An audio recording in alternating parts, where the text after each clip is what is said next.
Hello. ఆగండి. వెళ్ళిపోవద్దు. అవును. మనకి స్ట్రీమ్ కలెక్షన్ ఛానల్ ఉందనే విషయం మీకు తెలుసా? దానిలో శారీస్ సేల్ చేస్తాము.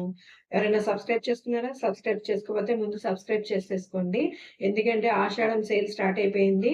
ఇవాళ 7 PMకి లైవ్ అయితే స్టార్ట్ చేస్తున్నాను. స్ట్రీమ్ కలెక్షన్ ఛానల్లోనే నేను ఇక్కడ కొలాబరేట్ చేస్తాను. ఆ ఛానల్‌కెళ్ళి ఆ ఛానల్‌ని సబ్స్క్రైబ్ చేసేసుకోండి. ఎందుకంటే మంచి ఆఫర్ పెట్టానండి. 250 వర్త్ చైన్. మీకు కావాలంటే ఏది కావాలో అది. ఇది కావాలంటే బ్లాక్ బీడ్స్ కావాలంటే బ్లాక్ బీడ్స్, వైట్ బీడ్స్ కావాలంటే వైట్ బీడ్స్. కానీ చైన్ లాకెట్స్ మాత్రం డిఫరెంట్‌గా వస్తాయండి. సింగిల్ శారీ కొన్నా మీకు ఇది నేను ప్రొవైడ్ చేస్తున్నాను చైన్ అనేది. ఇవి శారీలో ఇంక్లూడ్ చేయలేదండి. నా పర్సనల్ అమౌంట్ యేసుకొని నేను మీకు ఇస్తున్నాను. మీరు ఇలాగే ఎంకరేజ్ చేస్తూ ఉంటే ప్రతి సేల్‌కి, ప్రతి శారీకి నేను మీకు మంచి మంచి గిఫ్ట్స్ అనేవి ప్రొవైడ్ చేస్తాను. ఓకేనా? అలాగే ఎళ్లి మన ఛానెల్‌ని సబ్స్క్రైబ్ చేసేసుకోండి.